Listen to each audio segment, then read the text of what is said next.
Hi friends, it's Leah from Ashera's Garden and Ashera's Box. There's been a request to discuss the different shapes of crystals and what that means for the way they share energy with us.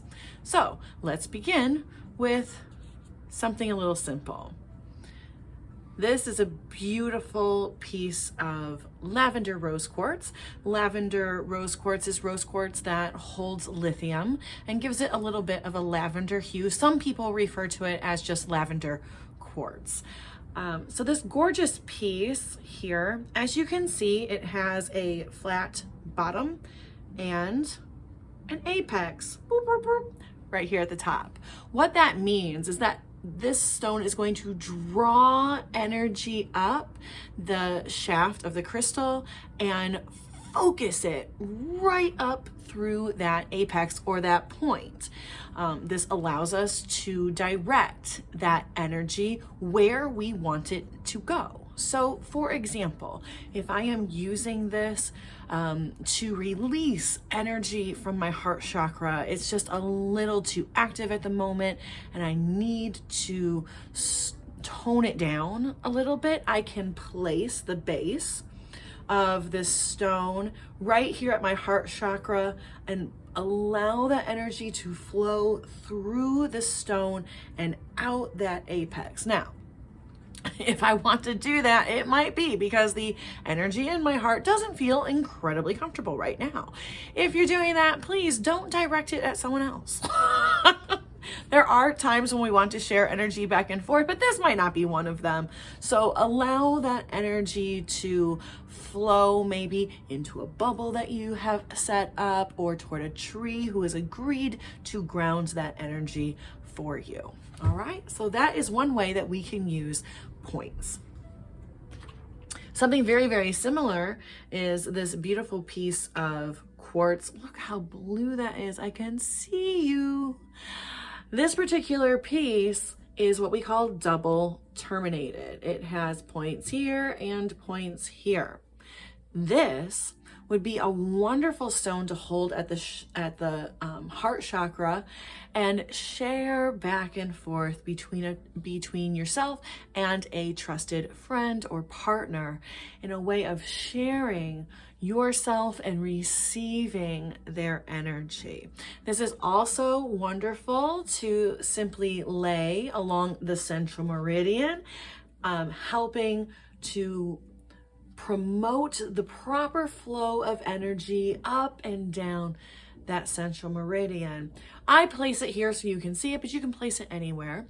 You can do so here at the third eye. And also if you want energy to come out and in, you can put it with the point there. Be a little unicorn. Yes. So that is one way or a couple ways to use the double terminated points there.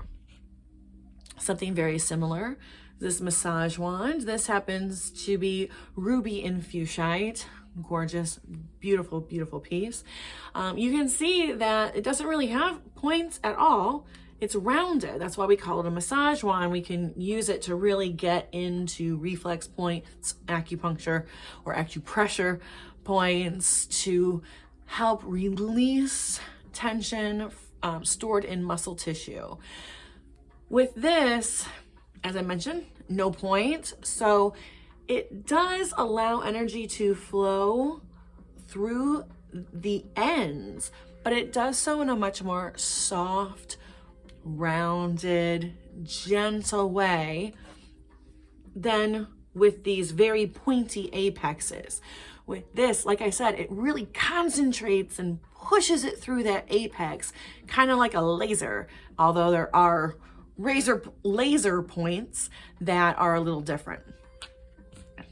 So with this, gentle, smooth, rounded energy moving out the ends. Okay.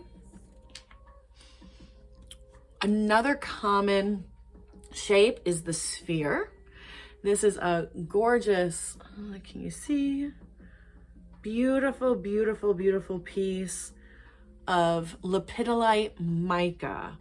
And as you see with spheres, which are 3D circles, there's no point. So where the snap, crackle, pop is that energy going? Well, that is the beauty of spheres, that the energy emanates from them equally in all directions. That is the unique gift of the way energy flows out from spheres. And of course, with it being lepidolite mica, I mean, is there better energy? I'm not sure. And look how gorgeous she is. Just stunning. Absolutely stunning. Finally, because I don't want this to be too terribly long, we have a pyramid. This one happens to be ametrine. So as you can see, the purple of the amethyst and the beautiful yellow gold of the citrine, which makes it very, very special. I'm just gonna plop this right here and leave it there. So with a pyramid, you have a square base and 4 gorgeous triangles pulling that energy up into an apex. Let's talk about squares and cubes. Squares, cubes, which are 3D squares, super stable. Try putting a heavy cube on a flat surface and moving it. It's not gonna budge. It's like a torus. It just sits there perfectly stable, stabilizing. That's what we have at the base of our pyramid. Then with these 4 gorgeous 3-sided triangles on each side, it's taking that super, stable square energy and moving it toward that apex, concentrating that super stable energy and shooting it out into wherever it's aimed. So just out into our space, into your heart. Using an inverted pyramid at the heart chakra can draw that stabilizing energy into the heart. Again, if you have a super stable heart energy, or when we're releasing that heart energy, we want to stabilize it first, we can lay that pyramid down onto the heart and shoot that energy out. I hope that that's been useful to you, learning just a little bit about how the shape of our stones, crystals, and minerals move energy in different directions, and therefore how we can utilize these shapes for energy work in our own lives. Thank you so much. If you have comments or questions, please put them down below. This all came about because of a suggestion in our comments. We do pay attention, and I do really try to answer all of your questions. Thank you so much. This is Leah with Ashera's Garden and Ashera's Box. Like and subscribe.